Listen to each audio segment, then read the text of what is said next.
Hello friends, मैं doctor Dwarka, consultant psychologist and life coach. दोस्तों, आज नींद की प्रॉब्लम किसे नहीं है।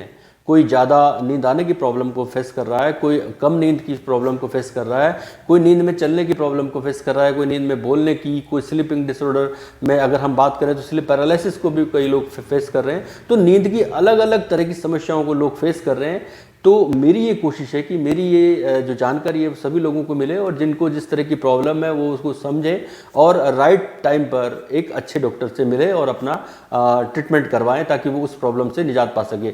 मैं केवल इतना चाहता हूं कि मुझे आप अपने कमेंट से ये बताएं कि आपको प्रॉब्लम क्या है, क्या मेरा ये जो मैं आपको जानकारी दे रहा हूँ उससे आपको कोई बेनिफिट हो रहा है। अगर यदि हो रहा है तो आप इस जानकारी को और लोगों तक भी शेयर करिए।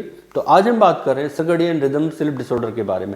सर्केडियन रिदम स्लीप डिसऑर्डर ये एक प्रकार का स्लीप डिसऑर्डर है। इस डिसऑर्डर में व्यक्ति को सोने में दिक्कत आने लगती है। नींद के बीच में ही व्यक्ति की जो है नींद टूट जाती है, जो उसकी नींद खुल जाती है या दोबारा जो है उसको नींद नहीं आती और सुबह जल्दी नींद खुल जाती है। यानी उसमें सोने जागने का जो सिस्टम है, जो साइकिल है, वो गड़बड़ा जाती है। इस विकार में व्यक्ति रात में नींद नहीं ले पाता, या सो नहीं पाता, तो दिन में उसको नींद आने लगती है।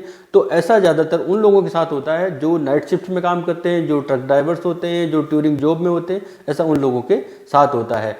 तो जो सर्केडियन रिदम स्लीप डिसऑर्डर है, तो सर्केडियन रिदम एक प्रकार का बॉडी क्लॉक है, यानी कि एक साइकिल है जिसमें प्रॉपरली चीज़ें हो रही हैं या नींद से संबंधित चीज़ें प्रॉपरली हो रही हैं या नहीं, ये देखी जाती हैं। तो अगर हम इसके लक्षणों की बात करें, जिन लोगों को सर्केडियन रिदम स्लीप डिसऑर्डर है, ऐसे लोगों को नींद आने में दिक्कत होती है। ऐसे लोग जागने में फ्रेश महसूस नहीं करते, दिन में बहुत ज़्यादा नींद आती है, नींद की झपकियाँ आती है, डिप्रेशन होता है, रिश्तों में तनाव हो जाता है क्योंकि वो अपने पार्टनर को प्रॉपर टाइम नहीं दे पाते, याददाश्त में उनमें कमी आने लगती है।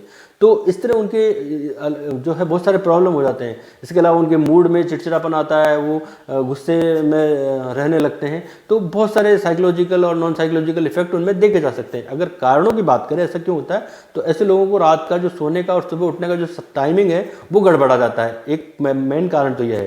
दूसरा ये कि जो नाइट शिफ्ट में काम करते हैं, चाहे ट्यूरिंग करें, चाहे ड्राइविंग का जॉब हो, चाहे कुछ भी हो, लेकिन उनका नाइट शिफ्ट में उनकी जो बदलाव होती है उस वजह से भी ऐसा होता है। जिन लोगों को ब्रेन स्ट्रोक हो जाए, डिमेंशिया हो जाए या ब्रेन इंजरी हो जाए, उनमें भी ऐसा हो सकता है। बढ़ती उम्र के साथ ऐसा हो जाता है। रात में कैफीन, चाय, कॉफ़ी का अधिक सेवन करने वाले लोगों के साथ हो सकता है। और स्लीप हार्मोन मेलाटोनिन के इम्बैलेंस होने से भी ऐसा हो सकता है। यदि इसके ट्रीटमेंट की बात करें तो सबसे पहले एडवाइस ये दूंगा कि जिनके साथ भी रेगुलर ऐसा हो रहा है उनको किसी भी डॉक्टर से कंसल्ट करना चाहिए। जैसा वो एडवाइस फॉलो करने के लिए करें उन्हें करना चाहिए। इसके अलावा रात को सोने और सुबह उठने का बिल्कुल टाइमिंग फिक्स कर देना चाहिए। खास करके छुट्टी के दिनों में भी उनको अपना टाइमिंग फिक्स कर लेना चाहिए। दिन में नींद से परहेज करना चाहिए, रात को चाय कॉफ़ी से परहेज करना चाहिए। और सबसे अधिक उनको अपनी लाइफ स्टाइल बिल्कुल बैलेंस लेवल पे करनी चाहिए, चाहे वो एक्सरसाइज की हो, चाहे खाने पीने की हो, रात को सोने की हो, सब कुछ लाइफ स्टाइल को बैलेंस स्थिति में कर लेना चाहिए। इस तरह वो अपने सर्केडियन रिदम स्लीप डिसऑर्डर से अपने आप को सेव कर पाएंगे। इसके अलावा वो अपने डॉक्टर से जो एडवाइस लेते हैं, जो मेडिसिन लेते हैं, उनको प्रॉपर सही दिशा में लेनी चाहिए। धन्यवाद, नमस्कार।